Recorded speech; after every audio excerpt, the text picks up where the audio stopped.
Hello and welcome to the first Sunday night social. Mike and I have already done 10 minutes of the show before Mike realised that we weren't streaming because it was a duplicate stream key. The jokes you did, they were amazing. Channel that I set, an unlisted show that I set up on Friday. Yeah, it was great. It was really good. Double stupidity for me. Just a big shout out to everyone in the chat. We've got Mike Dix saying, "Are we live?" We've got Leapshin saying, "Where the hell is Graham?" Everything here was saying it was live. It was saying it was streaming. It was saying, streaming at X-Men, KBPS or whatever. We've also got Billy Kershaw there as well. We've got Diz in the chat. We've got Liz and Sheegan as well. Listen, if you want to join them in the chat, all you need to do is hit that lovely, juicy subscribe button underneath the video, and you can become a subscriber. So just to explain, I set up the show for Friday night, and then I put it on unlisted because I wasn't sure whether Mikey was going to do it on my channel or whether he was going to do it on his own. So I wanted to speak to him beforehand, and he said, I'll do it on your channel. Let's roll back a bit. Why weren't you here Friday night? I was sitting here, lights on, camera. Because my entire social life revolves around seeing Graham on a Friday. Where were you? It was my birthday, so I was out in Liverpool.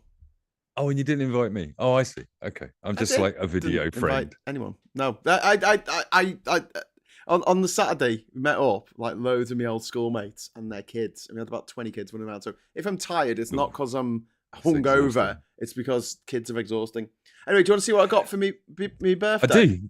Show me what you got. I'll try and pretend to be surprised. Pretend to be surprised. He's already seen it once. Right, first of all, I got a Pikachu waffle oven with a little Pikachu inside it for making it. And it's small enough. I could take that in my backpack around the world.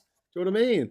I could be this guy who makes waffles for people wherever I go. Shouldn't it be Charizard though? Really? Oh, good point. Well, no, because it's electric. Electric. It's electric. Yeah, okay. He's an electric Pokemon. I don't know. And I got a very good friend called Dino, who I've known since I was 11. So I've known him for about 10 years now.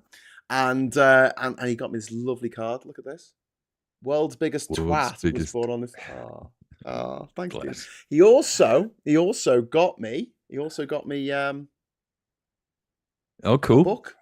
Michael Palin, Sahara. Hang on, wait. It gets better. Watch this. Look at this. Signed by your mate Dino. No, it's not. It's Michael Palin's From One Explorer to Another. Look at that. How amazing. Michael Palin. That's cool. I tell you what, that's a really cool mate, by isn't a it? Python. Yes. Isn't that a cool mate to go to that? It is a very cool mate. That's a really good present. It's a really good present. That is a very good friend. Do you know what else I got? And this is just it's the most middle-aged thing you could possibly imagine. Is it slippers?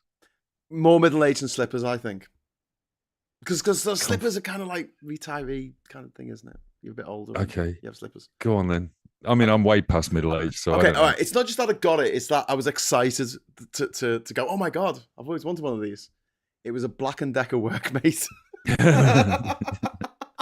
Oh, I've got some projects. I was like, yes, I can. Because normally I have to get one of the kids to hold the wood when I'm sawing through it. Mind the thing. Which is always awkward when you chop one of their limbs off. And they don't appreciate that it's a learning opportunity. Absolutely.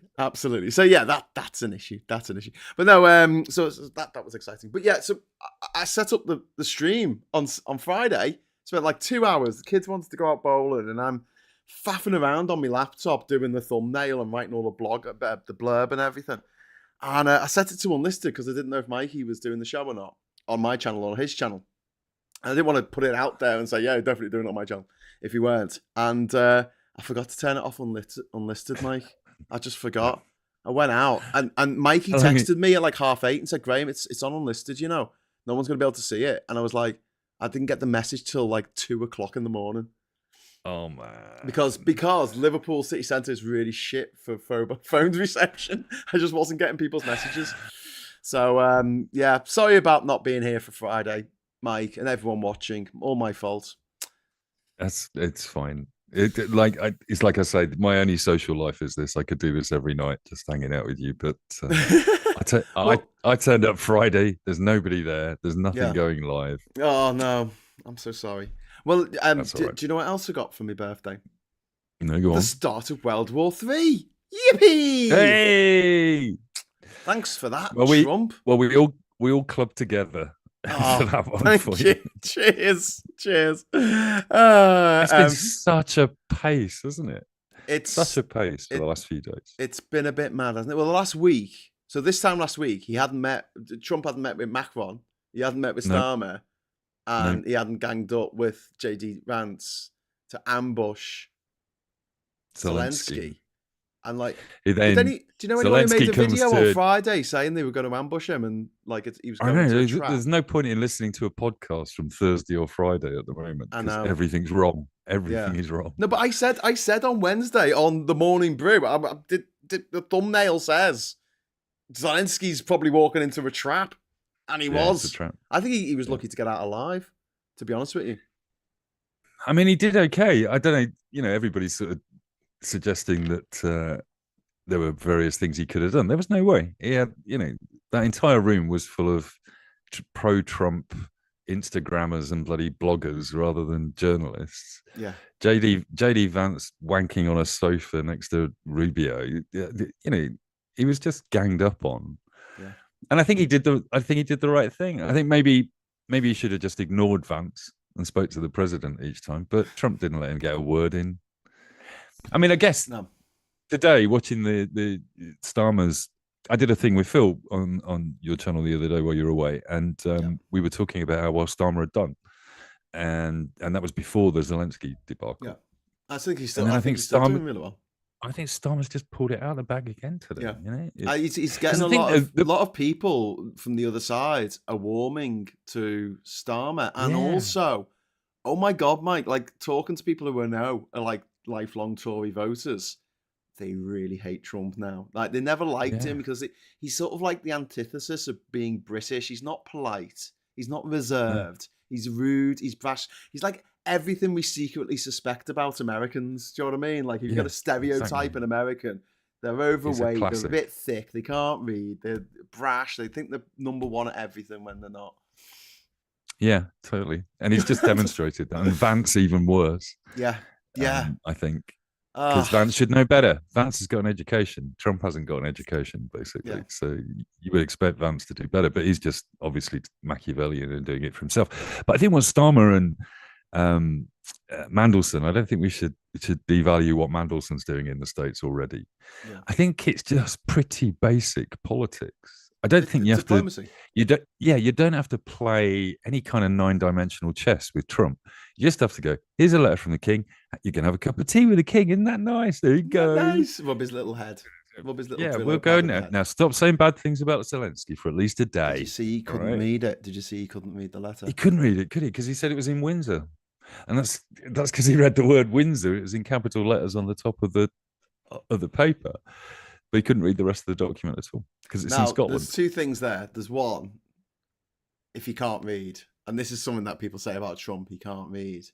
I think he can read, right? But I think he needs glasses.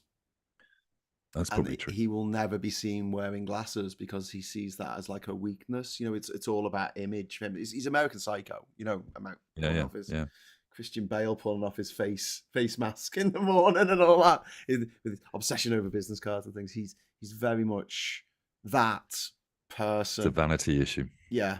Anyway, can we talk about my pet theory then? Come on, expand on your theory. I looked at the card when you invited me, and I went, I better do some research in the next 3.5 minutes before I come on this. Well, right. So Trump and Putin are going to carve up the Arctic. They're going to half it, divide it between each other. What countries border the Arctic? Well, you've got mostly Russia on one side, and most Alaska. of Canada, bit of Alaska, bit of Greenland, so a bit of Denmark, bit of Norway. Where's he said he's going to go after? Canada. Greenland. Listen, come on, expand on this. I think there's something in this because Trump, I hadn't realized this was part of my 3-minute research, but in 2020, so Obama actually issued some licenses to drill in northern Alaska in the Arctic Circle. Yes. And Shell took those up and then stopped for economic reasons, they said. And they said that the Right. restrictions, the Right. environmental restrictions that were put on them, caused them economic Right. problems. And then Trump comes along in 2020 and tries to issue new licenses. And for Yes. some reason, I think COVID, that didn't happen. Well, Um, the big thing here is it's kind of like this thing. Okay, so in the 1970s, the oil giants found that the world was getting hotter, and they held on to that data for 10 years before NASA twigged and went, "Hang on, the world's getting hotter." And then the oil giants just spent the next 30 years denying it, saying it's not really happening, and if it does happen, it's not that bad, and you probably started it, and etc. etc. gaslighting us all. But what they've known for a long time is that the world gets warmer, the ice caps shrink, and that melting ice exposes new shipping routes, mineral deposits, and vast oil reserves. And Putin and Trump, I reckon, have done a deal. I reckon they did this deal, like you said. I think they did it in 2020, even maybe even before then. And this is what they're going to do. They're going to, between them, they're going to divvy up the Arctic and say, like, this is ours now. which makes sense because the only restriction really on drilling is the UN, Yes. the Arctic and the Antarctic agreements, which are UN documents. So the pair of them are trying to unsettle the UN in various ways and the unanimity of all the countries around there. Because we must have a stake in the Arctic, mustn't we? We must have some sort of Yes. empire chunk of it. Yes, we do. Yes, we do. We have a bit. Norway, Russia, Finland, USA through Alaska, and Denmark. Fairly certain we put one of the first flags there, so Yeah. it's Yeah. we get to claim half of it. But it's not just Trump and Putin who are looking at it. It's Xi as well in China. Now he's they're trying to get oil licenses up there as well. They're competing for dominance in the Arctic's untapped resources. And Keir Starmer's actually set up a department to the Arctic what's it called? The Arctic Ministerial Group to strategize the UK's response to all this. So they're talking about it as well. So it's a bit of an open secret at the moment that this is probably what the end game is for Putin and Trump. It's this, bonanza. I love a conspiracy. I love a conspiracy theory that slots together nicely, like a puzzle. Yes. Well, why does he want Canada? Like, why does he want Greenland? This explains far too much, and now I'm going to sound like a conspiracy theorist. Rattling on about this to my friends who are going, Mike, come on, what have you been eating recently? So since 2010, Russia's been remilitarizing in the Arctic. They've expanded nuclear submarine patrols in the Arctic. China's developing ice-breaking cargo ships and expanding its trade ambitions. You've got lithium, cobalt, nickel, all the stuff that they're trying to get out of Ukraine at the moment. It's crucial for green tech. So, ironically, this is the stuff we need to stop us using oil. But the main thing they want is oil. But the other thing is the Arctic routes. I mean, going via the Arctic. When you fly, you often fly into the Arctic Circle because it's the fastest way. It's a straight line. Kind of. It's a curved line, but it's a globe, so it's a straight line. It can cut off 2 weeks for travel on ships. And Canada, although they're the good guys, Canada must be looking into the economic possibilities of all of this as well, controlling the equivalent of the Panama Canal to the north. Well, that's it. So the bypassing the Suez Canal and the Panama Canal, you can go south of South America, but it's a bitch. Like I believe that there's like a meter difference. It might not be that much. I might be exaggerating, but it's like a big difference between the median sea level of the the Atlantic, and the level of the Pacific. So when they meet, it's like one's a bit this higher than the other. And there's a wall that you. It's like a wall of water. Yeah, not quite, but yeah, it churns up. It churns up quite a lot. And obviously mining and drilling in the Arctic is not going to be great for the environment, but they're all for that. Drill, baby, drill. Donald Trump said it himself. Yeah, and it ties in with the Liz Truss and Badenoch and Farage lines on this as well, on both global warming, climate change, and oil They drilling. don't see they don't see global warming as a threat. They see it as an opportunity to make Yeah, of even course. more money on the way out as they kill off the rest of the human race for future generation. Thanks for that, twats. Oh, thank you. Actually, real life, not even a jovial thank you, but a genuine thank you to Jovian R. Thank you for the £5 super chat. First super chat of the Sunday night social. The UK Thanks, has its Jovian. first dibs on Greenland, apparently. If it doesn't want to be Is that Danish, true? maybe. I don't know. Is it like the Chagos Islands? Did we claim it and then sell it to the King of probably. Denmark at some point in time for 25 quid and a bottle of whatever Danish spirits are? The St. Thomas. Yeah, did you know we had a war with Denmark at one point? Yeah, we've had wars with everyone. You know, like you've traveled all the way around the world, but I used to lecture around Europe. And I once went to do this lecture in Denmark, and I said, this is one of the only countries in Europe that I can actually say, I don't have to apologize for invading you, but you should apologize for invading us. And they all went, what about 1865? And I went, what? And Googled it and went, oh, fuck, I'm sorry. You can't get away with that, Mike. Just keep your head down. That's what I did. They have a national holiday celebrating the fact that they vanquished the British when we tried to invade them one day. Love it, love it. Just one more super chat, just for a moment. Thank you very much to the £5 super chat from Kieran. Thank you, Kieran Crossan. I think the opening and closing of shipping routes is more important than minerals. Russia already has vast untapped reserves. Yeah, good point. I mean, but it's also, it's not just minerals, it's oil and good quality oil. And it's future oil, isn't it? It's 50 years of oil that you're talking about. Yeah. They keep the gravy train going forever. Single-use plastics, build roads. You have to burn oil to make hydrogen because that's green. 95% of the hydrogen's we get it by burning fossil fuels. And does it make sense of the Ukraine story though? Well, no, that's just all about Trump trumming up to Putin and trying to cleave Europe off the rest of NATO in the way that Putin cleaved the UK away from the rest of Europe. And also the rare earth mineral deal and the oil deal that he's been trying to get Zelenskyy to sign. I mean, I think the best thing about this whole diplomatic fiasco this week is that Zelenskyy went there almost prepared to sign that deal. It had all been negotiated and he was going to try and get a few positive things in terms of security benefits, basically, which weren't in there, but he was effectively going to sign over his rare earth minerals. And Trump lost that deal. You know, the art of screwing up a deal. But I think that was always the plan, to be honest with you. I don't think the deal was that important, but the interesting thing about it for me was that most of those rare earth minerals were in the Russian occupied areas of Ukraine. So whatever was going to happen there, Trump was going to have to do a deal with Russia in order to do the mineral mining in the areas. Why does he care?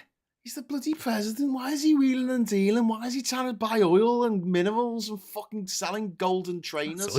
What the hell is wrong with him? He's the president. Be a president. To be fair, didn't George Bush invade Iraq for oil? Wasn't that? George Bush kind of the point.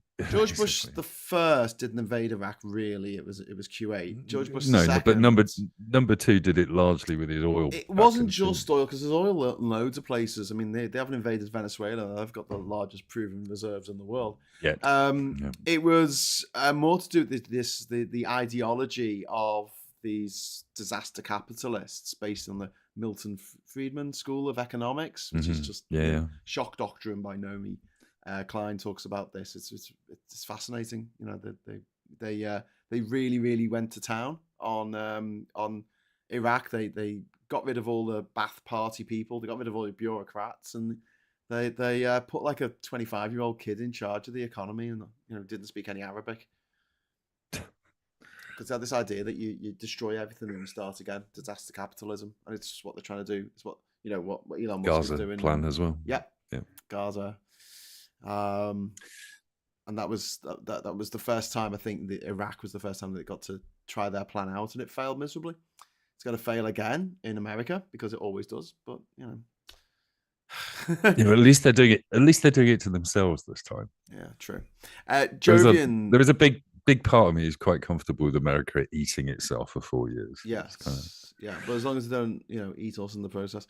Mm. Jovian R, thank you very much. It was a 1917 treaty with Denmark because of Greenland's proximity to Canada.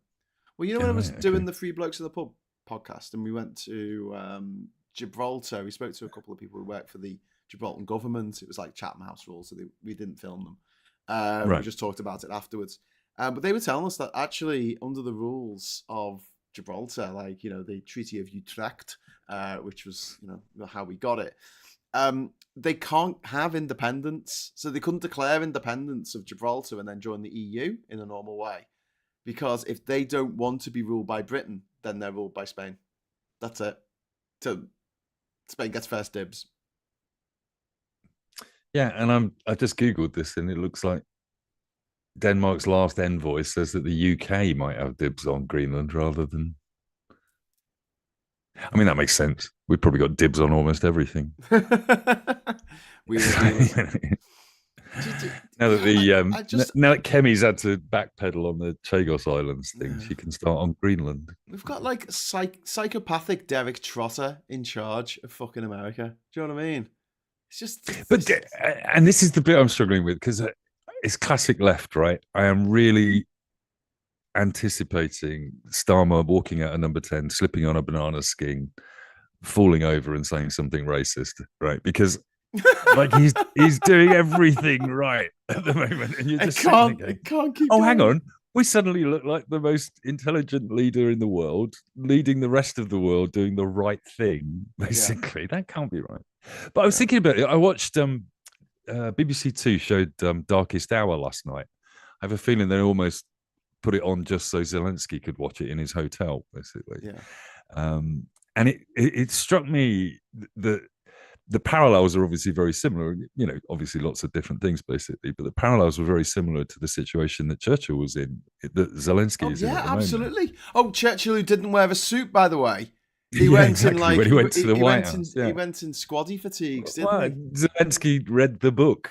That's why he does what he does, basically, because he refuses to wear a suit like Churchill did. But that was a problem that he did it, but it wasn't a problem that Musk did it in the Oval Office. Classic, right? One rule for Musk, one rule for the rest of us. Yeah, exactly. But it was an ambush. That's absolute. 100%. But the bit, and that's the bit that got me though. Really, was just that the appeasers in that film were so much like the Trumps, and Lord Halifax was like JD Vance wandering around in the background, and but the primary thing, I suppose, was that Churchill comes out of it saying, all right, I'm going to, in that scene, which I think is entirely made up, where he goes on a tube train and speaks to some proper British people. What a bit of British people. All tell him to fight to the end, basically. Yeah, keep going, Winston. But then Keir Starmer puts Zelenskyy in front of some proper British people in the crowd, going, "We love you, Zel," basically. And I'm going, hang on, this is all being set up. No, but I think that there's been a resentment in this country of America for quite a long time, and I think people resent the fact that the only food that's available on the high street now is American chains. And they resent the fact that we don't get to tell our own stories. We get the Americans to tell our stories for us, and then translate them very badly into American English. I think there has been a bit of resentment over the years that we developed this amazing computer industry, and then America runs away with it. You were talking about that with Phil on Friday, weren't you? Yeah, it's classic. We just don't have the investment in this country, or we don't manage to attract the investment in this country to back up the ideas that we generate. Yeah. Because I've been through investors don't want to take a punt. I've been through two or three industries. I've been through 2 or 3 industries that have had that problem, basically, where you've just seen everything we create move over to America. 10 years ago, I was arguing with government on the basis that, if we carry on the way we are, we'll end up with streaming platforms that create everything instead of the BBC and ITV and Channel 4. And they'll be shown globally, and all of the money that they make will go back to Hollywood to be invested in programs that they want to make. So they're making Netflix, making money out of UK viewers watching old BBC programs on Netflix half the time. They take that money back to the States and they pump it into Korea. They don't put it back into the content creators in the UK. It's exactly what's happening. Yeah. And you see it with every form of technology and culture as well. You know, America is British culture light anyway, isn't it? Really, it's, you know, we're so much better at it. But yeah, I was thinking last night that watching Darkest Hour again, that the problem with Hollywood is that when it tells a story like that, it always needs a Brit to play the bad guy. The Germans are always paid by British people, aren't they, with a British accent? So who's going to play Trump? Because he's the bad guy. You got to find enough British actors to actually play Trump and Kenneth Putin. Branagh will play Trump. Yeah, and it'll be an He's American already playing played Keir Boris Johnson. Starmer with a nose peg on. I want to do a drama of Boris Johnson's life and have Hugh Grant play Boris Johnson. I think he'd probably be brilliant. could. I think he probably could do it. You know, with a fat suit on, you know, with prosthetics and things. Well, again, Gary Oldman last night, you know, because the that would be an transformation to irony, Churchill. Because Boris Johnson, or Alex as his friends call him, he doesn't talk like that in private. It's only when the cameras are on. It's only when he's in Parliament he puts on and he cribbed that in the 90s off Hugh Grant in Four Winds and a Funeral and Notting Hill and all those shows where he played films of course where he played did. someone going, you know, charming, affable British, bumbling British gent, bubbling shag monster. So it will come full circle to have him playing him. But yeah, it's looking pretty dicey at the moment, just in general. But I feel like it warmed by. This is going to sound really messed up now, and I'm really sorry for anyone who's eating or something. But I feel warmed by the Sunday Mail headline, the Mail on Sunday headline today. Did you see it? Yeah. If you've lost the Daily Mail or the Sunday Mail, said Trump shouldn't come here. We should tell him to piss off. Yeah, and I was you've like, gone too far. I was just watching Midas Touch in the States. Yeah. Who can't pronounce Kier. He calls him Kier. Basically, he's from Canada. But it's very rare they cover British politics anyway, so that I can understand that. But no, they were pointing out the same thing, that the story the British are doing so much better than the Americans. Yeah. That Trump is a disaster and regarded as a humiliating character around the world now. Yeah.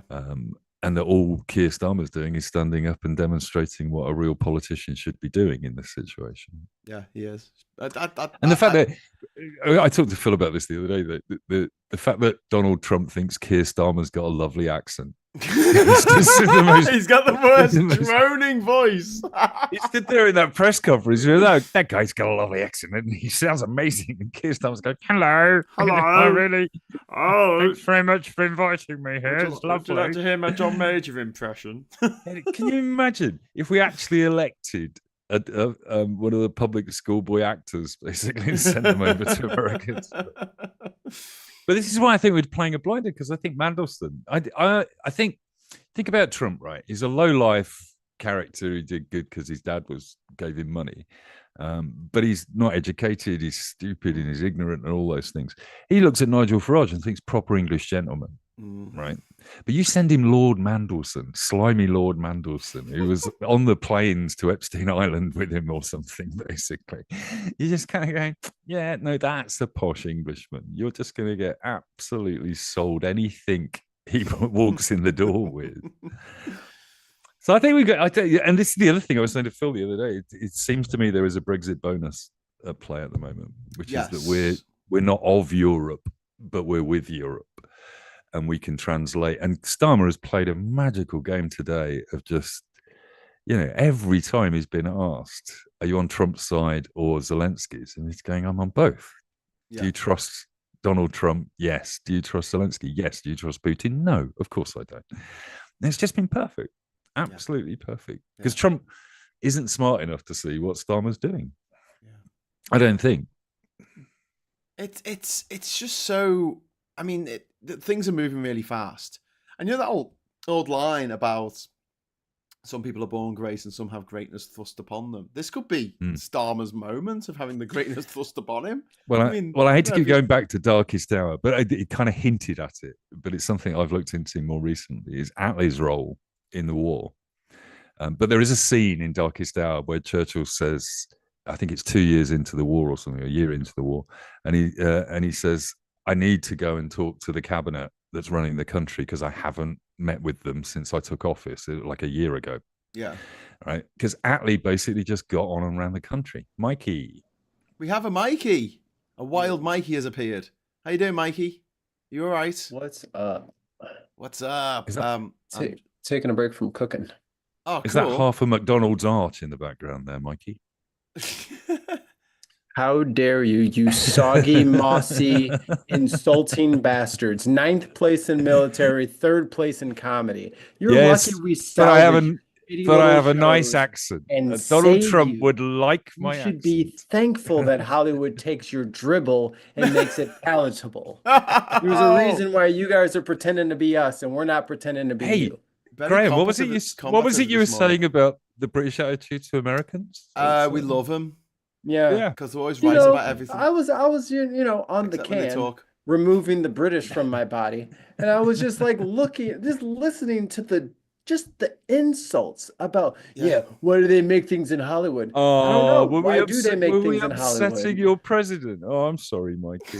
I could yeah. Like that's what I'm talking about. Don't try to change the subject. You guys were acting like you can make better films than us, and you know it's not true. And you find the weddings worst and a funeral. examples. We Four weddings and a we funeral. could, but I was going to come to this, Mike, when I was saying, I think it's in the DNA. I think there's a thing about British people, right, that Jealousy. they're the ones who never left. They're the ones who never took a chance. That they all stayed here. You know, when people left to the New World, when people left to Australia and New Zealand and South Africa and colonized the place and brought death and destruction around the world, the people who stayed here, they're a bit risk averse. So we've got a generally risk averse country, whereas America, people are like, most of the people that started studios in America were from Germany or Eastern Europe, weren't they? Well, no, not really. It was kind of, but in the 1930s, there was a massive exodus of Jewish filmmakers. People like Bill Wilder. Blame the Germans why no one thinks your guys' shows are funny. Come on, what else? Who else are you gonna blame here? What do you mean our shows aren't funny? Other than, sorry. What? Sorry. We don't take your shows and then make the good a British thing version is, that's crap. The good thing is, Mikey, now that Trump has taken the gloves off and we're able to actually say what we think of Americans, this show will just get a lot more interesting. Oh, were you guys just like we've been polite up to now. I've really been holding back about what I think about American media that I pour over 24/7 constantly. Couldn't hear you over the sound of all of your DVD racks being filled by our fucking movies. Like, don't buy it then if it's so terrible. But you all buy it because you know you like it. I'm not saying they're terrible. You like it. I'm not saying terrible. I'm saying a lot of the time there are stories. There's stories we came up with. Why don't you tell them? I don't know. Okay. Because British people are stupid and we never capitalize on any of our ideas.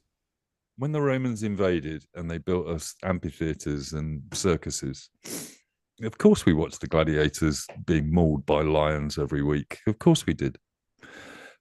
But if we didn't go, we weren't citizens correctly and we'd be kicked out of our villages and treated as ghouls and sent to Wales, for God's sake. So we just had to do it. That's what we've done with Hollywood. We've accepted it. Sent to Wales. Heaven forbid. And we're going to turn it off, and we're going to watch 24-hour Mrs. Brown's Boys.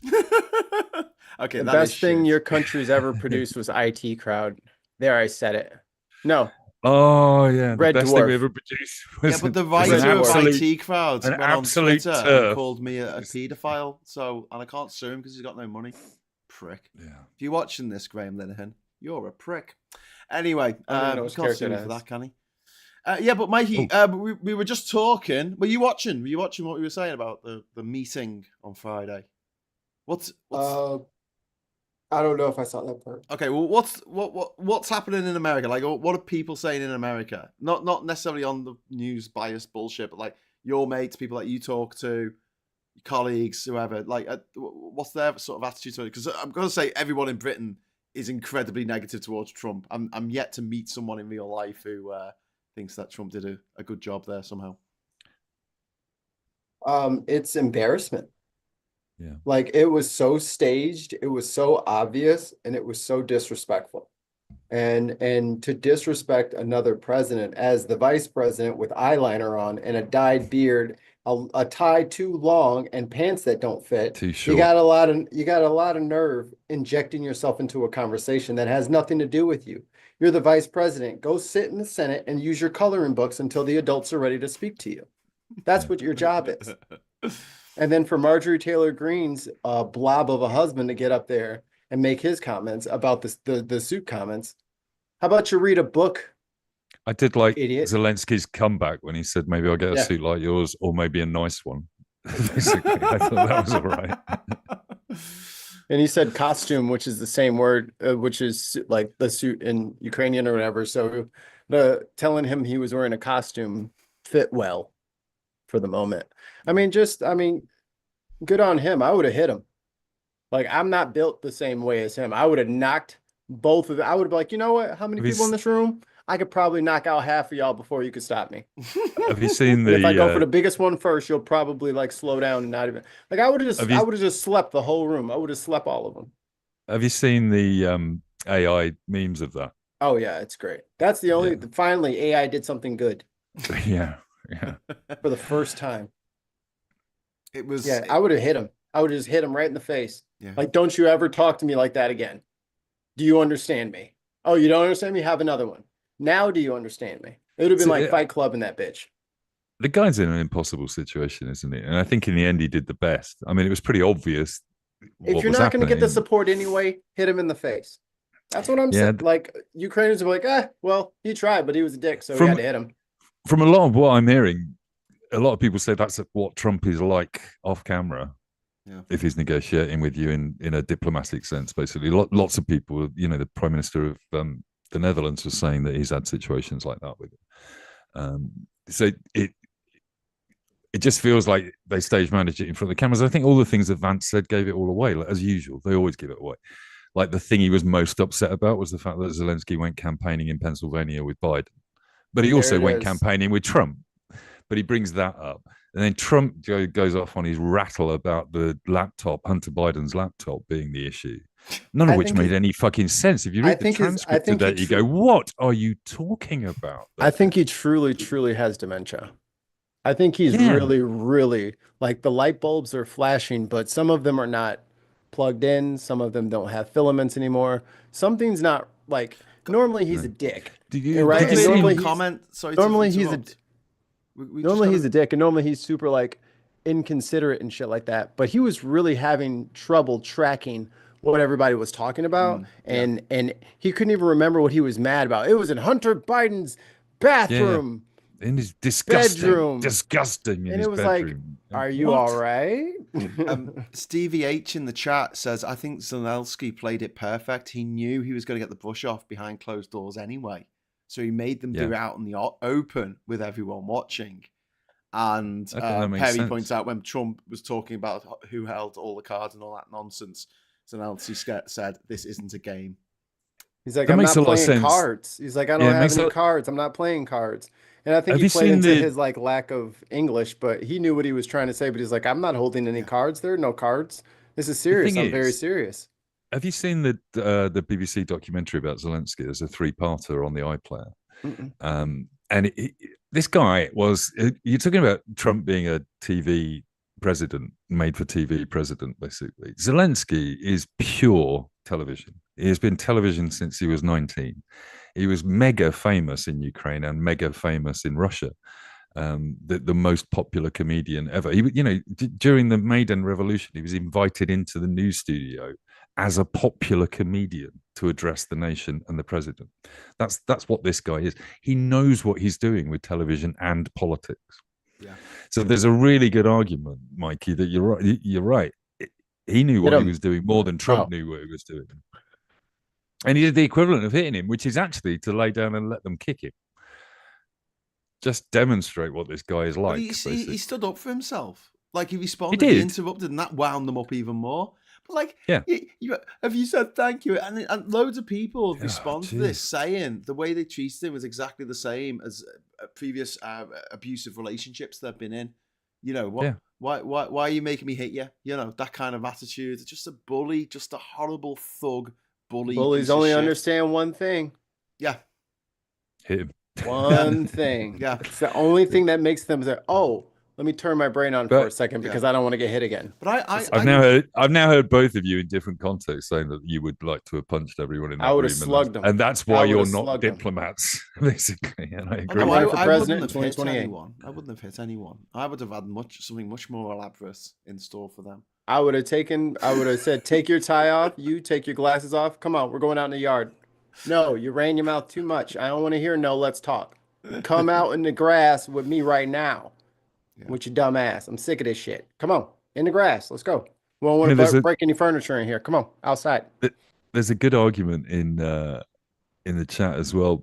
Maybe Zelenskyy should have just started speaking Russian. He's a natural Russian speaker, basically. Maybe he should have just sat there and said, "Look, I'll talk to the real president, shall I?" And look straight down the camera and talk to Putin. Basically, who are these guys? I don't know. And they wouldn't have had a translator in the room to understand a single word he was saying. Like Macron the other day.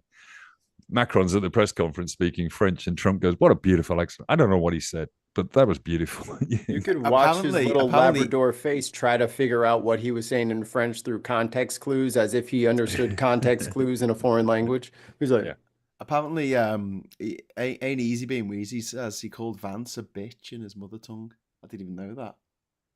Yeah, apparently he did. Apparently he did. Because he is a bitch. He's a catty little bitch sitting on the couch waiting for his chance to strike. But when has that ever happened before? When has the vice president not supposed to talk. been in a meeting like that and talking? He's not supposed to. He can sit there, but he should have been off the couch. It should have been just those two in a chair sitting side by side because those are the because exactly. Who is that couch pregnant? Let's get a fucking pregnancy test on that couch while we're at it. But it should have been just the two leaders on two chairs or on the same couch next to each other, and the rest of everybody else should have been out of the shot. It should have been just the leaders. And with Marco Rubio pulling his best Homer Simpson disappearing into the hedge trick, I mean, what are you there for? Or just to wipe up JD's cum, I imagine. The couch. So I mean, look, again, I wouldn't start a fight in the Oval Office necessarily, but like, I wouldn't. If I was one of the heads of state in Europe right now, or the heads of government, I'll be saying, listen, guys, let's just take Russia out. Let's fuck them. Because they're on their knees at the moment. The only reason why they've got so far into Ukraine and held it is just by sheer virtue of having more people. Their equipment's shit. They've got no nuclear weapons that work. We could fuck them tomorrow. Just do it. Bang. See you later. Look, we're sick of your shit. And then when Donald Trump the only problem, and this is where I come back down to Phil and a lot of the stuff I've been watching today, is that we rely so heavily on American technology for our military and American surveillance, and that NATO is constructed in such a way that most of us can't operate. No, but this is the point. So today marks the day that certainly the UK and France, I mean, arguably France has always had the right attitude to America, which is, thanks. Nice to thanks very much for calling your fucking horrible chips after us, but that's it. We don't really want that much to do with you. We're going to build our own nuclear weapons and our own military, and we won't even be part of NATO in the 1950s and 60s. So it looks like that's what Europe is doing today with us and France, pulling the plug and saying to Germany, you're going to pay the bill. And we're going to defend Europe, which means that you've effectively got 10 years for us to extract ourselves from the way America has created NATO and put themselves in the middle of NATO. We are just units in an American army at the moment, American military, and we've got to replace everything, including a reliance on Starlink. Yeah. The ridiculous situation is that the military has a contract signed in 2022. Doge boys running around the government trying to find ways to save money. There's a multi-billion-dollar contract for Starlink, and you've got Musk with the ability to switch off all of the bloody GPS What happened systems. with Galileo, the GPS program? Did that go ahead? No, the UK pulled its funding. So it didn't happen. So here's the rub. Everyone's like, oh, these Starlink. Do you trust Starlink internet at this point? Nope. No. Should anyone that's no, like no, no. But because this is no the point of what reason. Phil and I were talking about. It's about the contract. The contract. NATO signed a contract, and therefore every country in NATO has signed a contract to use American communication systems, and that means Starlink because it was already corrupt at the beginning. So what I'm saying is, or what I was trying to say before you finished saying what I was not saying, was who the hell wants to trust Elon Musk with an email at this point? You know what I mean? Yep. So especially out on the front lines, why give that shit to him? But we He's don't just have a Russian loving we don't Nazi have at an this point, alternative. you know? We don't have an alternative low-level satellite network at the moment. The only alternative being put up in the sky at the moment is Amazon. And do we trust Bezos any more than we do Musk? I think some of the money that we've used to bump up our military spending should be spent on knocking out the Starlink satellites. Yeah, just knock them down. It's where the wars are going to be fought. Or put up your own like satellite whose booster engine just goes haywire and just starts ramming all of the Starlinks.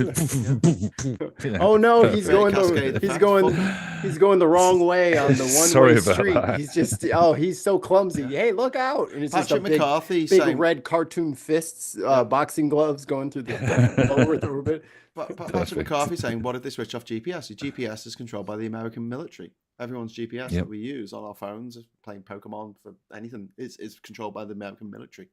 They're the ones who have to reset the clocks every day. But is it, France, and this is the crazy thing about Brexit, that we pulled out of most of the European Space Agency stuff as well at the same time. We didn't have to, but we still did. But France and us, actually, and Italy, have some of the best satellite technology in the world. We could easily build our own systems, basically. Again, we just don't have the investors like a Musk or a Bezos that's willing to do it on a private level. So we've got to do it with government money, and we can't all agree to do that. Yeah. Well, we will. Tim Ballum says there are 3 GNSS constellations. There's USA, EU, and Russian. There is an ESA one, yeah. Yeah, and Chris is saying Europe has its own GPS system. And Alchemist saying Starlink is Skynet. Literally. Yeah. I read a disturbing article this week about how the fact that the Twitter has rebounded. It's got the news back on it, and because of the AI side of things, its valuation of the AI side, it outstrips the valuation that dickhead paid for it a couple of years ago. My feed, I stayed on Twitter, and the argument I make is that you don't leave the battlefield because you don't like the scenery, basically. But my feed's got cleaner recently. I was struggling to find a news feed that felt like I was getting any news like Twitter used to give you. Yeah. And all of a sudden it's come back to being reasonable.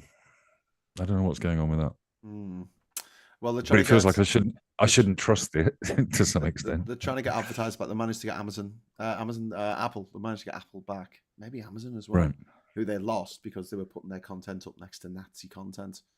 Yeah. Chris C says the European Space Agency operates the Galileo GPS system. There you go. So maybe we don't need the Americans. Well, I'll just take that back, what I just said. The Russians are quite adept at spoofing GPS anyway. Ukraine have become experts in getting by without GPS, namely with their drone tech. Inertial guidance is also now more reliable as it's unjammable. That's from Led Stage First. Thank you very much for that. And they turned the bots down to 3 since they won. It'll get cranked back up if they need to. That's from Stevie H talking about Twitter. They turned the bots down. If we're being frank, this change in Trump, which is really, I mean, it was foreshadowed by Obama. Obama wanted to shift America's military and economic approach to the Pacific and to Asia. And that's been a process that's been happening for the last 10, 15 years now. Yeah. And Trump has just made it overt and obvious what they're up to. And the kick in the pants that Europe's getting is well deserved. You know, we have relied on American military to keep us safe. We've relied on American technology. We've all opened our doors to Facebook, Twitter, Amazon, etc. But I mean, when we say that we just relied on American military, that was their plan to sell us their shit that they made. Yeah, it's the Roman plan, but we just and they could control it, so we had to do what they said. I mean, as a business deal, they got the better end of it because we were buying their stuff with our taxpayers' money, and they were keeping the money and snorting it on coke and hookers. Yeah. That's the crazy thing. And listen, none of us are warmongers, are we? But a Labour Prime Minister in charge of a war economy, there's going to be jobs. We're going to start developing technologies that we didn't know we could, basically. Yeah. Stevenage is going to become a boom town, basically. They're called ammunition. Yeah. Yeah. But I think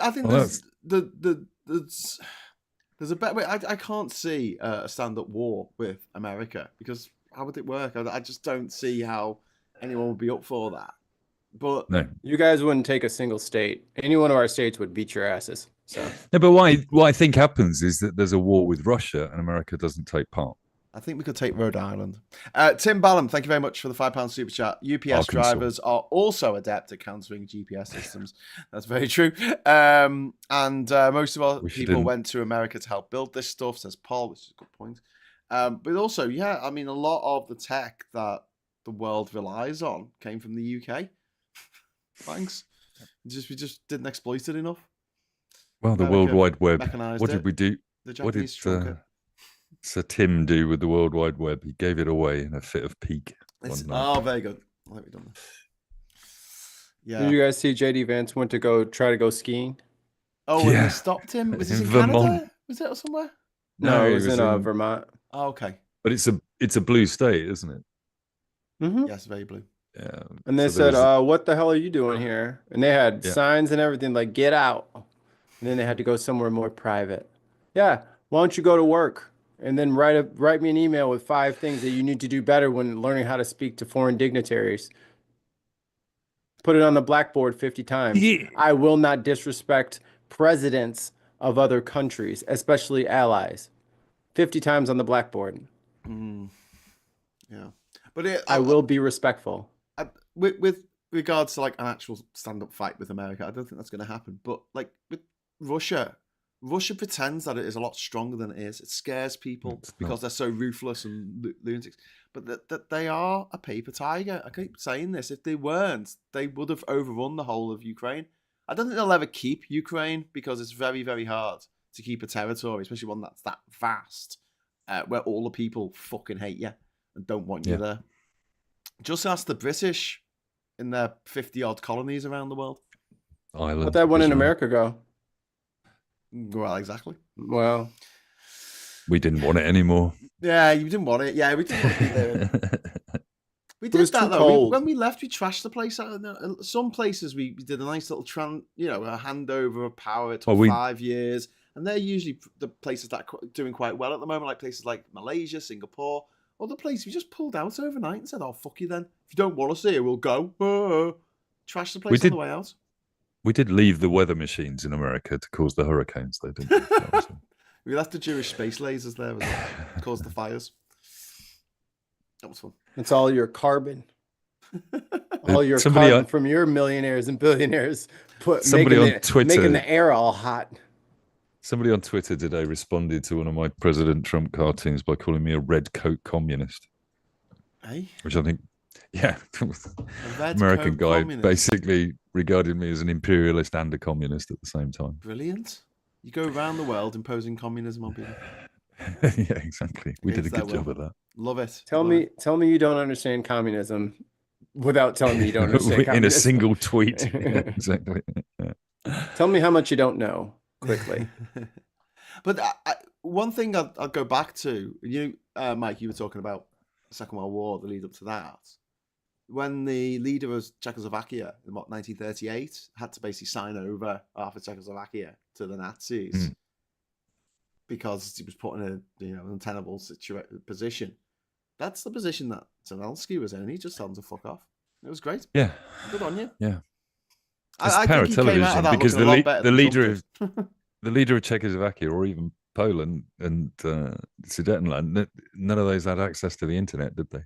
there was no live streaming 24-hour news, basically. So everything was signed in London and Berlin, and whereas Zelensky can just mobilize Twitter immediately. Yeah, he's come back straight back to Europe. He's in the UK today. He's met with all these different dignitaries and heads of state from all around, heads of government from around Europe, and basically been able to turn around and go, look, this is your friend. This is Donald Trump. This is the guy leading America. Can't trust him. Look what he did to me. And there's just very few. From that point of view, he's done quite well.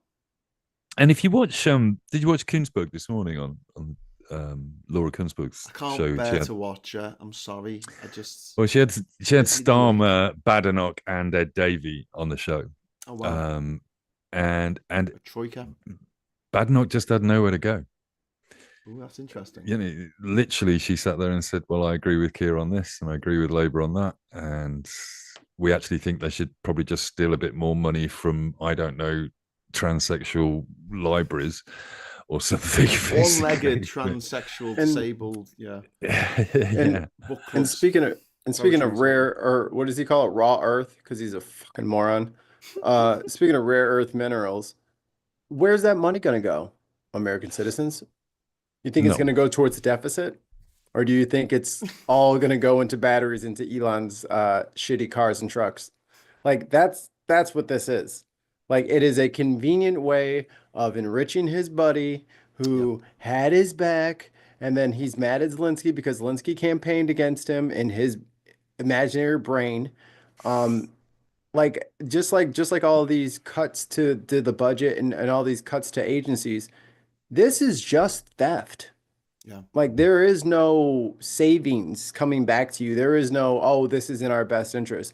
Yeah. This is just theft. It's just stealing. Talking of stealing, thank you very much to Tim Ballum for the £10 super chat. 136 countries went to the aid of the US after 9/11. How many got their money back? Good question.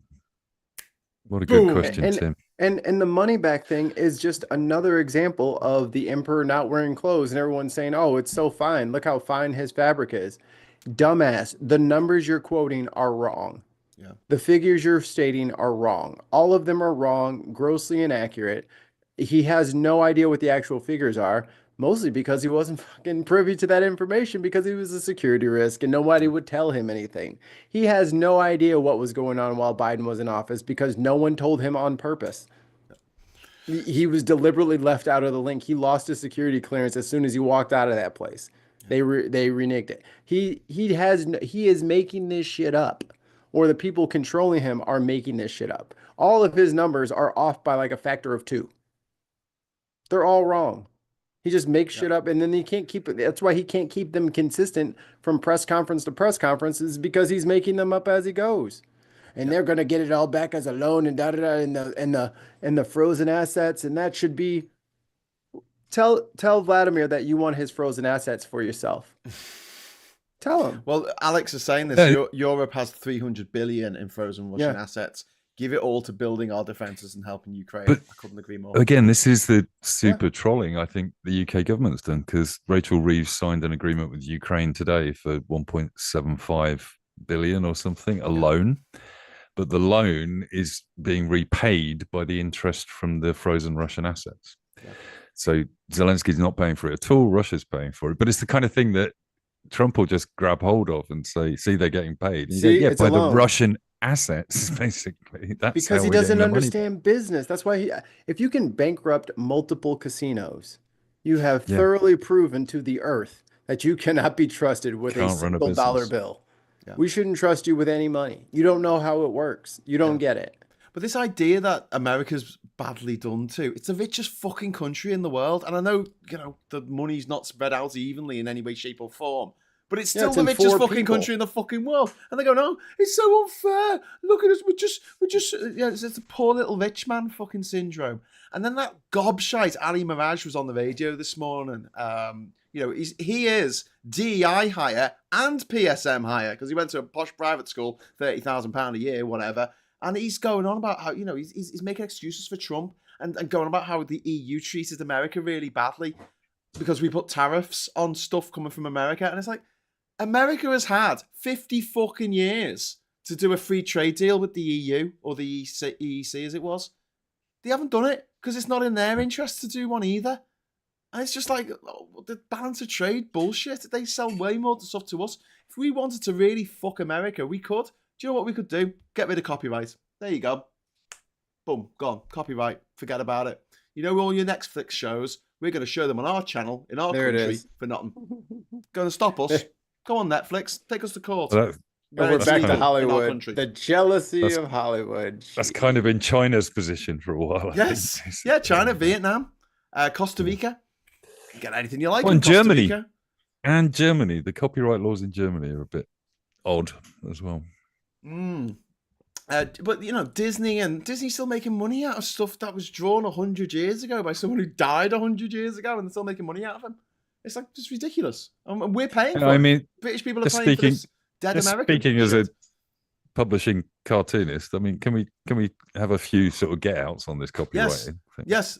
Copyright is there for every other country in the world except for America. Oh, okay. That's fair enough. Fuck it. Graham's like, I'll be the director of that movie that I really am jealous of. I'll just repost it by Graham. There you go.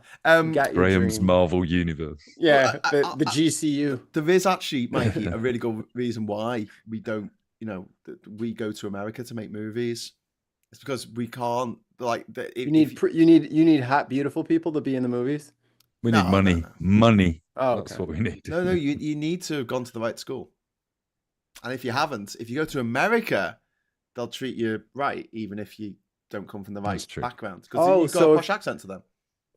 So if you don't have the right accent, you can't have a camera? No. In England? No.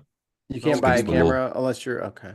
How about a big empty warehouse that you can just like make sets in? You can't do that. No. Only push people. What about outside? You've got to work every hour God sends. You don't have time for such fripperies as making $1 billion enterprise of a movie studio. I heard some of these indie guys are just using cell phones to do movies, and they actually look half decent. I wonder. Oh, I guess that's probably not a good. That's probably against the rules too. Yeah. Oh. It's difficult to make a half decent movie on, unless you're particularly. Unless you've got people behind you, do you know what I mean? Unless you're talented. Everyone's got a phone. Yeah. Everyone's got a phone. Anyone could do that, presumably, but it's not as easy as it looks. Jovian R. I'm seeing in the. Sorry, there's another chat, but I'm just seeing in the chat that Laura Kunzberg's been on the news at 10 and asking Zelenskyy to apologize to the American president. They did that on Fox. He did his Fox spot after he got kicked out of the White House or asked to leave or whatever it was. He went and did his Fox thing, and then they tried to get him to apologize too. And he's like, "Sorry, you guys had to see that." Yeah, I'm sorry that guy's a cunt. Yeah. Jovian, thank you very much for the £5 super chat because I've probably just demonetized us. Trump and his cabal are acting like agents of a hostile foreign power. Surely, yeah, absolutely, thugs, absolute thugs. Gangsters. They're basically gangsters. Gangsters everywhere. But gangsters are in it for themselves, to enrich themselves. Yeah. This doesn't even help them. Yeah, but Trump's never been any good at. He's just never been any good at enriching himself anyway. He probably thinks Elon will bung him a few dollars basically as a result. He made $2 billion off of his meme coin the day after inauguration. Yeah, he did. And rug pulled it immediately. Yeah. Yep. And there's no agency to go after him for it because he fired him. Yep.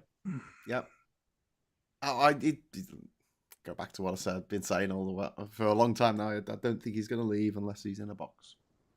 Did you see him? Did you see video of him playing golf today? No. Can Trump send me an email with 5 things on it about 5 things he's done this week? Played golf, pissed off the president of Ukraine and the rest of the world. But no, he was playing golf today. He's getting out of the golf cart. He's got a jicky leg.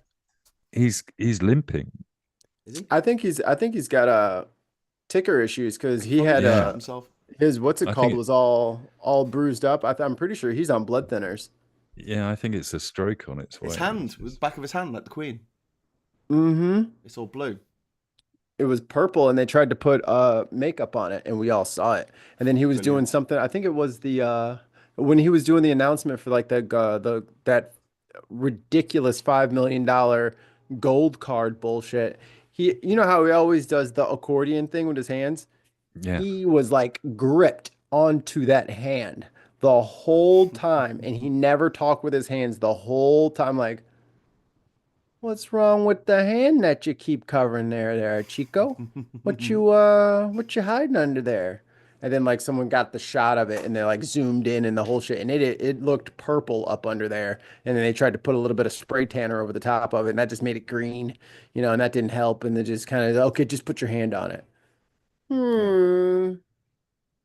Seems like the last breaths of which maybe explains why Vance was so vocal in that meeting as well. He better go dye his beard and shut the hell up. Yeah, because Vance has got to get his profile up with the American people so that when he takes over. No, because people in America Musk love our can't couches. take over, can he? We love our couches and we never put someone like that in office. Women they don't care about, but couches, now that's a bridge too far. We've got a super chat come in from Tim again. Thank you very much, Tim's very, very generous. Thank you, Tim. I appreciate that. MAGA equals Moscow agents governing America. Governing America. Yep. What it really Tim's not only generous, he's on form tonight. Content. It's amazing. Tim's doing really well. Perry says, I think the bruising was from Macron squeezing his hand when Trump kept touching him at the press conference. What is he about with all the huggy, touchy stuff as well? It's just weird. Well, the hand thing is because that's his go-to, right? Is like someone reaches their hand out to shake hands like a proper gentleman, and then he yanks them in and squeezes them real hard like he's a big strong guy. I think Macron was ready for it. Been doing a little, maybe had the rice buckets. You fill the buckets with rice and you increase your grip strength. Maybe he was just like, oh, okay, I'm ready for this asshole, and he's hit his ass with a little snarl in the lip, and that's when you know you got him. I think Starmer just had a body language thing that suggested, really don't think you should be touching me. I don't think that's a good idea. No, basically. Yeah, your hands are not washed. We know. So, could I change the subject? Yeah. Because I think we've only got about 15 minutes left because I'm going to wrap it up at past. If that's okay with everyone watching, because, like I said, I'm knackered. It's the Oscars tonight. Normally, in my fitter, healthier days, I would have stayed up all night to watch it. I always dream because it's usually the last Sunday in February traditionally, and I always hoped that one day, it could be on my birthday, and I'd win an Oscar on my birthday. That'd be really cool. But any suggestions of who you think is gonna win? Conclave or The Substance? Or have you seen any of these films, Mike? No. I've seen a couple of them, and I don't really know this year. Not even one of them. Nothing's really grabbed me this year as being particularly standout. Did you see Anora? Yeah. Did you like it or? Yeah, I really did, and I think that might stand a chance. It's quite fun. I don't know. I thought it was going to be a lot darker. I thought it was going to be but it's quite funny in the whole Russian gangster thing. Yeah, not my kind of film, to be honest with you, but it was all right. I don't know. The Oscars don't really do it for me anymore. I used to be like you. I used to stay up and watch it all the time. And the BAFTAs. Mike, what happened to us? We got old. To be honest, I stopped caring when every time a black female lead or a black male lead got anywhere nominated and they just shit all over them and didn't even mention them. And I was just like, oh, this isn't who was best. This is just, oh, I see now. Yeah. Well, keep your little award show, whatever. Female directors and everything else. Anybody who's not, Spike Lee has been passed over twice for Best Director. Once in 1989, and he was beaten by Driving Miss Daisy, and then again in 2017 or something when he was beaten by Green Book, which is basically both of those stories were someone being driven around and a black person, and they were made by someone who wasn't black. Yeah, anytime black people win, it's like 12 Years a Slave, Amistad, whenever you can denigrate blacks, then you get an award for it. Which is why I still won't watch Quentin Tarantino. Because if he has a movie, and if he has a camera and a crew, he will find a way to get some sort of subjugation of a black person. Like they're gonna either get R-worded or they're going to be stupid. You know what I mean? He always finds a way. And it's like a kink for him, and I'm sick of it. Like, I'm just sick of the guy. What's the latest on the politics of the Oscars? Are the speeches going to be allowed to be political, or? Don't know how they can stop them. Put the music on. Because Jane Fonda at the Actors Guild Awards or something last week was amazing. I thought she made an absolutely amazing speech. But I don't know how much space there's going to be for anyone to be political. Wasn't there some suppression? I can't remember the name of the film now, but the one about the trans person was it Brazil or Emilia Perez? And there's some problems around that, but mainly because the main actor was a bit she had written some really horrible things on Twitter in the past. Anti-LGBT things. Stuff that comes back to haunt you, isn't it? Nothing's forgotten on the internet. Don't take a controversial role when you've slagged off the people that you're displaying, that you're portraying, basically. Tim Ballon's asking, has Liz Truss paid Trump a visit? Thank you very much for the super chat, Tim. Very kind. Has Liz Truss paid Donald Trump a visit? I don't think so. So where does she sit nowadays? There are 10 years to save the West, and Donald Trump is going to save the West. He's going to save the West, and now she's sitting there going, by giving it to Putin. By giving it to Putin, having us be invaded by Russia. It's going to save the West. Look, we're trying to save your country by giving half to us and half to Russia. Don't you understand that this? Yeah, but we want China to be our overlords. Don't we get a choice in which autocratic boss we get? But yeah, Emilia Perez, that was hotly tipped to win the Oscars until the actress Carla Sofia Gascon. She put some pretty. Well, some old messages got resurfaced, but it's the most nominated non-English film of all time, so that's good. Probably won't win anything, but yeah. So what's your bet, Graham? What do you think is going to win? Well, I hate the Brutalist. I haven't seen it. I just hate Brutalist architecture, so I hate that someone's made a movie about it because that pisses me off. And then it had someone really poshing it. He went, actually, I was walking around Birmingham and I noticed all the brutalist architecture. And I was like, fuck off. We have to look at that shit every day, love, because we don't live in a country fucking pile on our dad's money.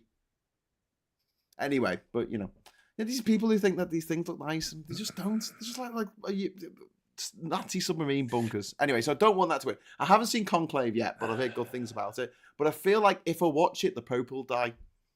Because he's on his last legs, isn't he? I mean, don't take the whole world's problems on your shoulders. I'm fairly certain you could watch half of it and he'll only half die. I liked Anora, but I think it kind of fizzled out at the end. It felt like a TV series to me. Yeah. It just felt like something you'd watch on Netflix or Prime, not know who the actors were, and I didn't come away from it going, "Oh my god!" There's another Russian gangster plot. Basically, which is they're a bit tired. Wicked was fun, and musicals have always done well at the Oscars, from like Oliver and all the way to obviously West Side Story. It may be Wicked and Chicago, which won it for some reason. You probably shouldn't have done, but no, my pick would be The Substance because it's just mad. It's just bonkers. It's written as a movie. I've not seen it. It's not based on a book. Body it's horror. Based on a comic book. It's not a bloody sequel. It's not a prequel.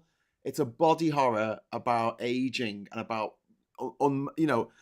Western beauty standards and how they're completely unobtainable, and the lengths that people will go to try and keep themselves looking young and youthful. And worth watching, do you think? Yes, once.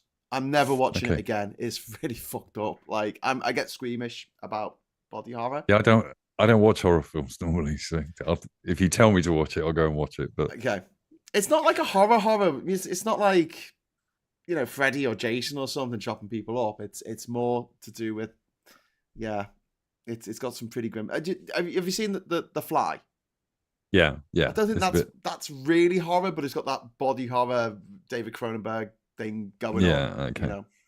Videodrome. I've got enough of my own body horror going on at the moment. I'm not. Yeah, exactly. A few years back, wasn't it Parasite that won everything? Yes. And that was made in America, right? No. By Americans? Made in Korea. That was South Korea. Oh. Yeah, but And they were What's your posh Trump- South. what? Trump Oh, got They were- posh obsessed South about it. Koreans. Sorry. They're very posh Koreans. Yeah, you're right. You're right. Posh, The privately poshest of the educated Koreans. You can't tell from their accents, but they all went Parasite to was Oxford. great. Parasite was fantastic. Fantastic movie. Yeah. All made by undercover Americans.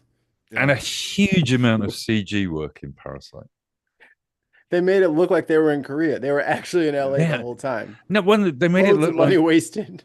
all of the streets and the houses and the flood and everything else. It was all done by CG, and it's so They were on a green screen. unnoticeable. It was so well done that it was unnoticeable completely. Um, Normally you watch a movie and you go, "Oh, the CG's all right in that."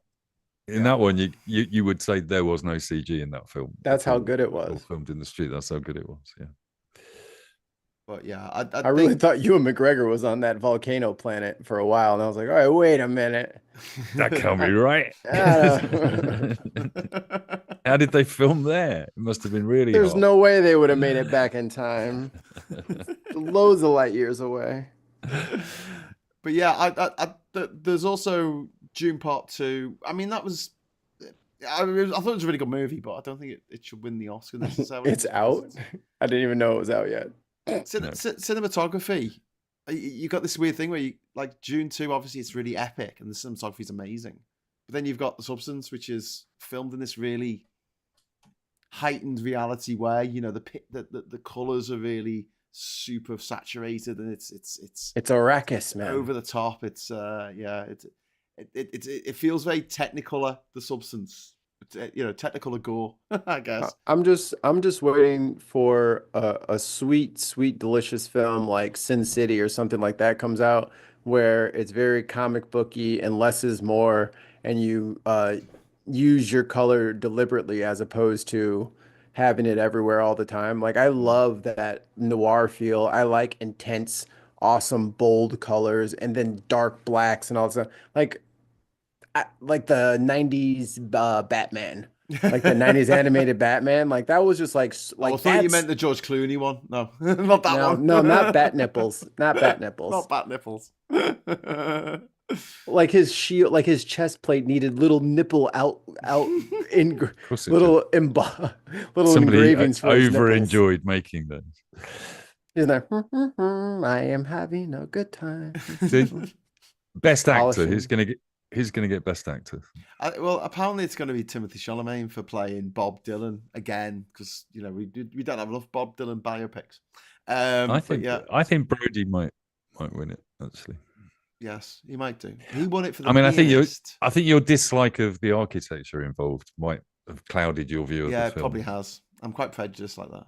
Just fucking hate it, Mike. It's You? everywhere. Could you imagine traveling I gotta be honest with you, right? 18,000 fucking miles and then seeing the same building again and again and again? Like you've traveled 18,000 miles and you're like, hang on, I saw that in Milton Keynes. What's that doing here in Papua New Guinea? Yeah. Because we just build white people buildings all over the world. It's neo-colonialism. We sweep away all the cultural, indigenous traditions and designs and aesthetics, and we go, no, it's got to be a big concretey blocky thing built by a white fascist. I love whenever I get a chance to be in the Caribbean and I get to see the fucking, like, there's a fucking robin's egg blue house, a pink house, a lime green house, and they're all on the same street. I'm like, there we go. Yeah, that's what I'm talking about. That's what I'm talking about. Yeah. Get some Hey, splash some paint on that thing. Okay, We got variety is the spice of life. We have at least 2 or 3 areas in Brighton where it's positively encouraged that you paint your house a different color to everybody There's some houses around my neighborhood that are like black with gray accents, and I was like, hey.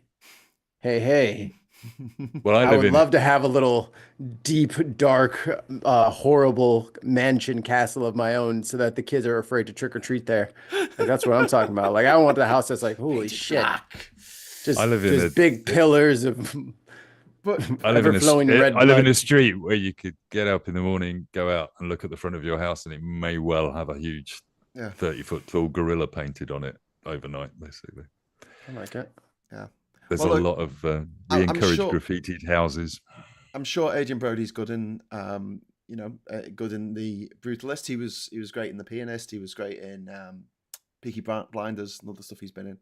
Kieran never finished that. Culkin could be up Demi- for supporting actor for A Real Pain, which I kind of want to watch, except it's got an actor that I really fucking hate in it. You know, the one who played Thingy at The Social Network? What's his name? The guy. The guy who plays Lex Zuckerberg. Luthor in the new Batman movies. Right. Superman Okay. movies. Yeah. Oh, I know you mean. Elon Musk. No, he probably does me head in. I don't know, something I just don't. I nearly had his name then. Ike Eichelman. Oh, what's his name? Who played? But I know you mean. Who played Fuckerberg in Social If Network? only you had a device. Jesse maybe Eisenberg. in your lap. That's If him. we had Jesse- access to Did I the just make world's that up? information, Jesse Eisenberg. I don't That's know. He just gave me the shit. I just don't like him. I thought he Anyway, was pretty good in The Social Network. Actually, I know, because he played a character you're not supposed to like. yeah, he played it. Oh, right. Yeah, and then Lex Luthor. I mean, Couldn't have what are been you more of a complaining stretch. about? Yeah, exactly. What award show is this? The Grammys. All right, The best Oscars. actress, Demi Moore for The Substance. Demi Moore for The Substance, 100% all day long. Like Mikey Madsen in Anora is fantastic. She is, but honestly, Demi Moore, that she put so much of herself into that movie, and for Hollywood loves a comeback, and this is her big comeback movie, and it's unforgettable. I mean, it's one of those movies that you see it once and that's probably enough. But it's just a bit different. I'm just sick of, with architecture, I get really sickened by conformity. I hate seeing the same thing over and over again. That's why I hate McDonald's. It's the same shit everywhere you go. Literally for me, because I only use them for the toilets. How come they split it up, actor and actress? You don't say lawyer and lawyeress. That's true. Because women were winning all the awards, so they split it. That's what they normally do in the Olympics. They used to have shooting used to be men and women together because you're just shooting a gun, and then they decided that they weren't going to have that anymore, and they had to have men's. Sick of losing. The women's kept on winning. The women's kept on winning. But also gives you more categories, and to nominate somebody for an Oscar still costs money to get a table. Yes, and also at the always have to remember these things. All awards ceremonies are big business. I think at the Brit Awards, didn't they say that it was just going to be the best artist? It didn't necessarily need to be male or female. And they had a year where everyone who won the award was male, and everyone went, "Yeah, can we not do that again?" So, yeah. But Wild Robot. The Wild Robot is going to win the animated film, I think. Yes, and the best animated. That's a good film. No, actually, Wallace and Gromit's up for that. Yeah. I'd It'd want be Wallace good and if they Gromit did. to win it just because I love Wallace and Gromit. And I haven't seen the They Wild must have Robots. They must have done a cinema release then of that, Yeah, I think they did in the States or something, just to get it in the Oscars. just to get it qualified. Yeah. But there's only one woman nominated for Best Director, as always. That's Caroline Farget.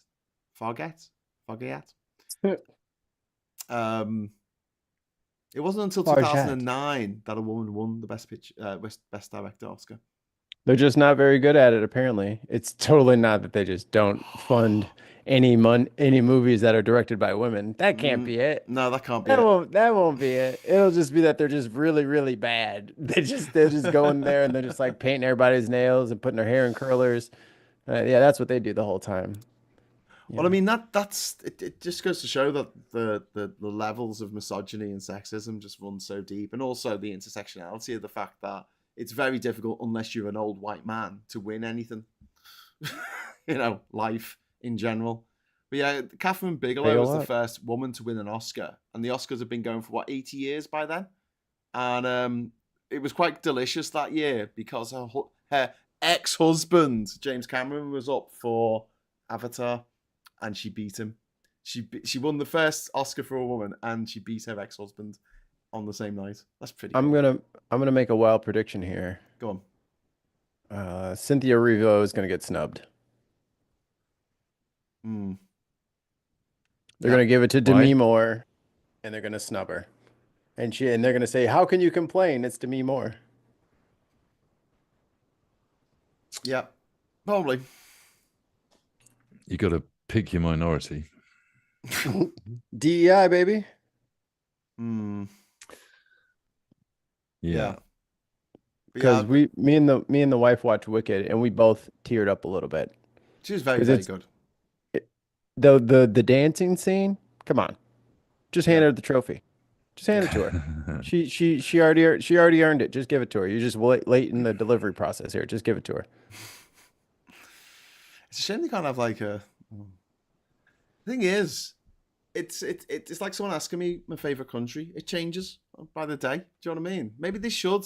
You know, if they're going to open it up, instead of having men and women categories, just have best actors. That's it. And there's 5 of them.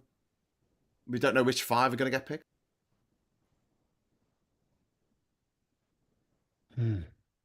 This is a bleak list. There's only like a few people in here from the same movies. Yeah, it's a short. There just wasn't a huge amount of good movies last year, I don't think. And then this is going to last what, like 4 hours? They're going to milk this for 4 hours for 5 awards. Your audio's gone funny, Graham. Plug back in. Plug back into the Matrix. It's been cancelled. So they can hear your thoughts. Nothing. There you go. Maybe. Hello, can you hear me now? Yes. There you go. Yes. I got cancelled. You're back in the room. Back in the room. Elon Musk is under the table fiddling with my microphone. Did you apologize to everybody for Friday? Yes, at the beginning of the show. Okay. Yeah. So it was my fault. I set it to unlisted. And then I got your message at 2:00 in the morning. And I was Graham, like sitting here sweating. I was like, Graham, I think this is not going to work. have you said thank you to Mikey for trying to sort this out? Have you actually said thank you? How many times have you said thank you to him? Thank you, Mikey. It's very disrespectful to come into this room. 33 times in public so far. The SNL cold open where what's the Osmond kid? I always forget his full name. The one from Sixth Sense. The I See Dead People kid. Haley Joel Osment. Haley Joel Osment. Haley Joel Osment. He his JD Vance is getting too good. Like, it's not only that I prefer it, but I think that's a more accurate representation of JD in his like private and personal life at this point. Like, I think that is who he actually is. He's dialed in and nailed the SNL's persona. Every week is pissing off the MAGAs, isn't it? They don't know what they're doing.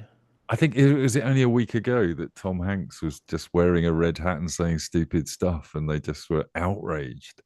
And it always amazes me that believe in freedom of speech. Yeah, but I think they must sit there thinking, yeah, Tom Hanks is my kind of guy. He's a MAGA guy, basically. And then when he comes out as like Tom Hanks he's Doug. Absolutely not. It's like your kind of guy. Hey, Doug on Black Jeopardy. Doug on Black Jeopardy is a national treasure. That shit is so good. Yeah. So I'm so proud of Keenan. Keenan needs to do a movie so he can get his Oscar, because he has been a comedy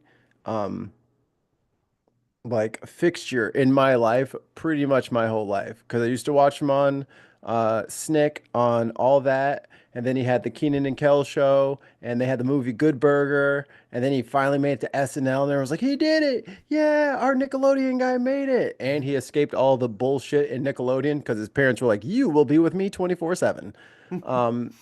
So he escaped all that shit, and he made it to SNL, which was his dream, and he's the longest person on SNL at this point, longest tenure. So my man needs his flowers. He needs his flowers. From Good Burger to Good Night. I mean, I guess they do, because the SNL team now is huge, isn't it? It's not the sort of 8-9 cast members that they used to have. It's about 30 now. When was the last SNL film, though? There used to be one a year, and now there's hardly any, is there? No, I haven't seen one of those in ages. Yeah. No, well, it used to be you left SNL to make movies, didn't you?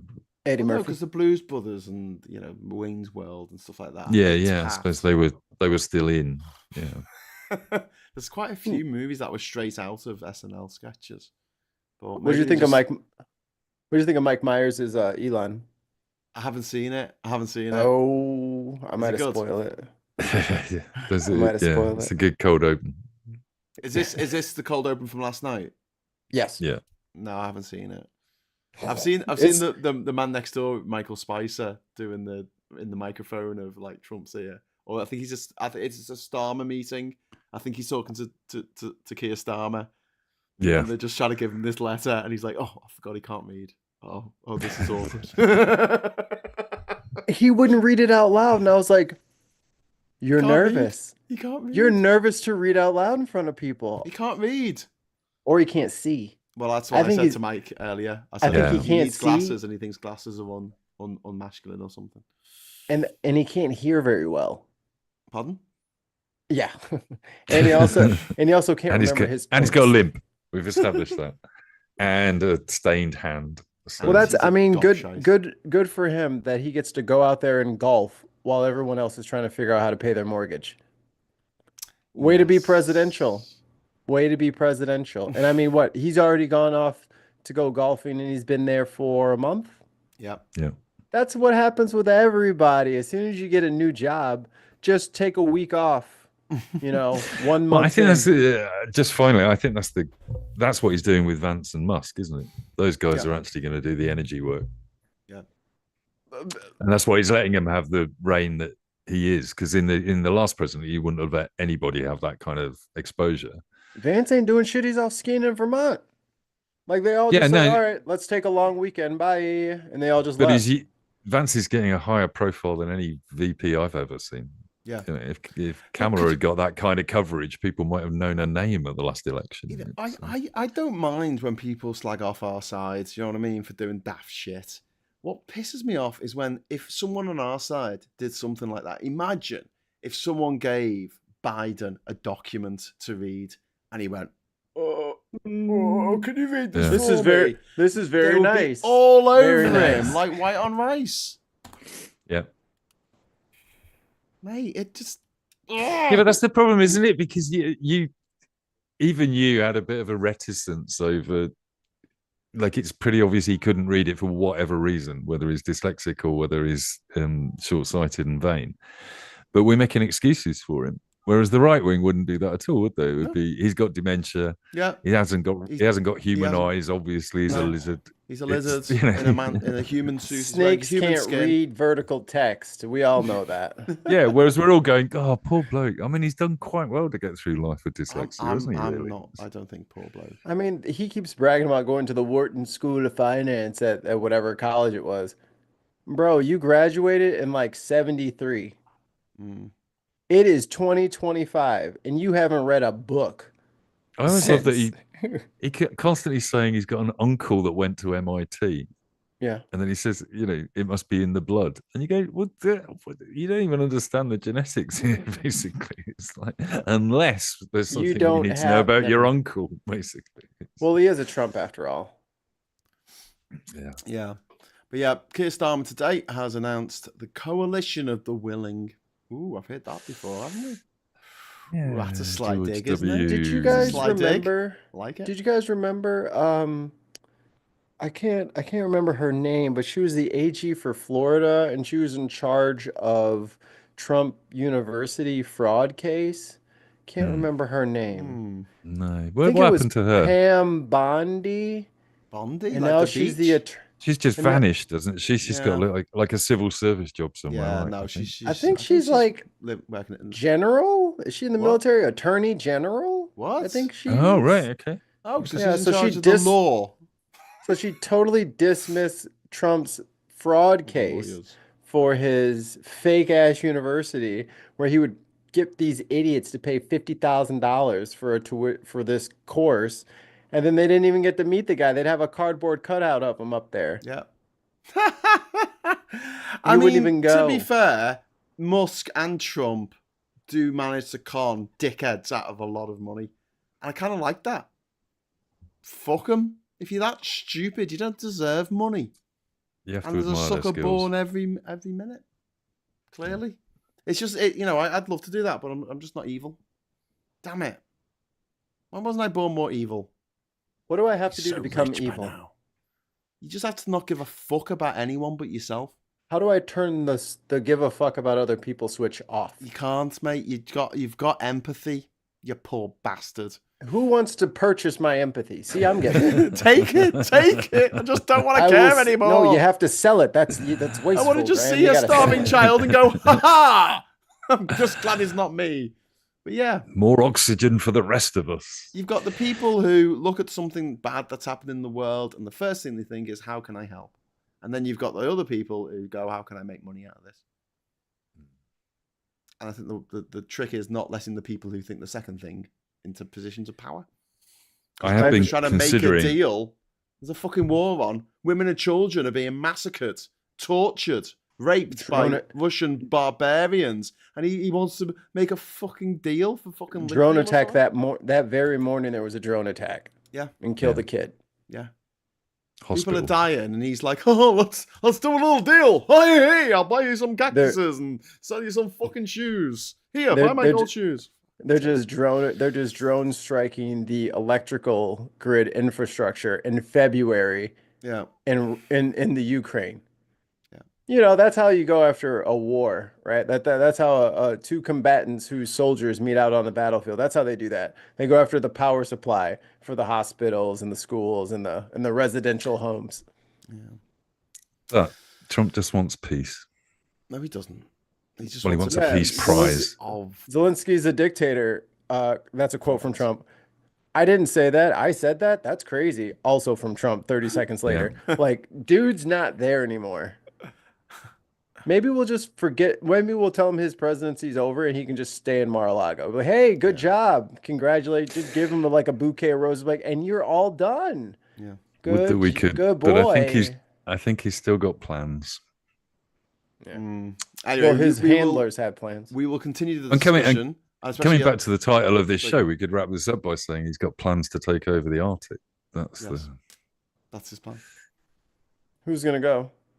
Greenland, Canada, to start. Well, it's going to be people. I don't know what soldiers he's going to send. We ain't barely got none. He's not going to send any soldiers to Greenland. So only 2 people and a dog live there.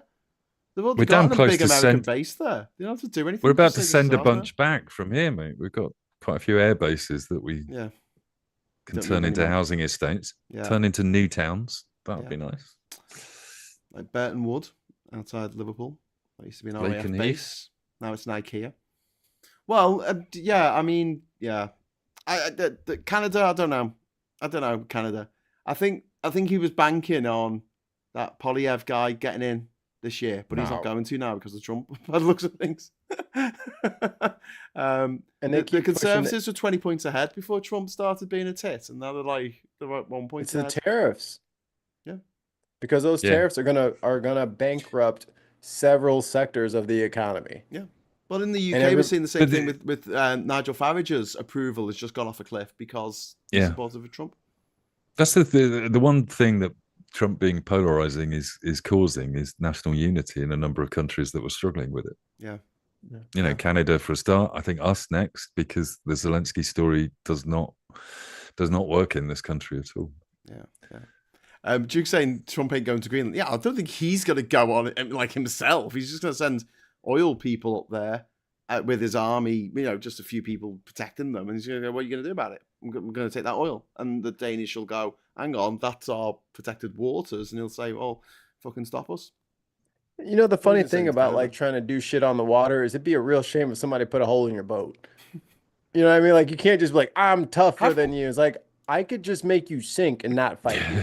I don't have to fight you. Mikey, I don't understand why all the Russian super yachts haven't been scuttled in the last few years. Like, shouldn't there be a gang of Ukrainian, like, you know... Drone? I mean, they've got drone submarines. They should Perhaps be doing we could train orcas. Like some kind of Ukrainian A-team that goes round the world, but instead of doing good, they just destroy Russian stuff. Do you remember Free Willy? Yes. Like, do you remember over the summer where there was like a group of teenage orcas fucking up people's yachts because they were bored? It was hilarious to them. Reprogram the orcas. I mean, we've got some fish. I'm pretty sure we've got some domesticated orca. We can be like, hey, can you tell them that we need this, and this done? And we have look for many this fish flag. Notice you see a head poke out of the water. That's him over there.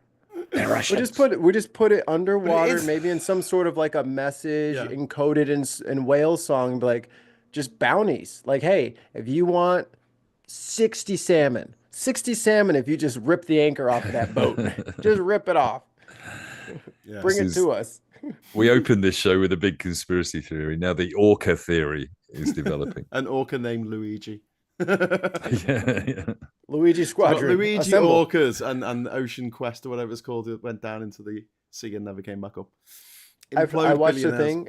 I watched the thing why it exploded. It was because they put on some lifting hooks so they could load it more easily onto the trailer. And when they did, they compromised the frame Bugger. by Well, trying you to make know- it easier to load in and out. They doomed the craft. Yeah, but that's what happens when you have things like, you know, a complete lack of health and safety, which is what apparently they want in the American skies at the moment. That's why so many planes are crashing. It's also the entire reason Elon Musk has still not gone up in one of his own rockets, isn't it? Yes, one day he will. Fingers crossed. Okay, guys, thank you very One day much. He might pass out from ketamine and wake up on his own rocket. Who knows? Yeah, that would be good. With an orca. Indeed, indeed. Be a Anyway, real shame. Mike and Mikey, thank you so much for joining us tonight and talking us through the events of the weekend and where it's all going to go next. I think the Arctic's a nice little circle, the Arctic Circle. I think the eastern side's going to go to Russia and the western side's going to go to America for drilling and, you know, ships going through purposes. I don't think they're going to have like an entire military sitting on the ice stopping anyone else. And coming along.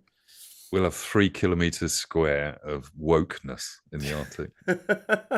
Pure woke.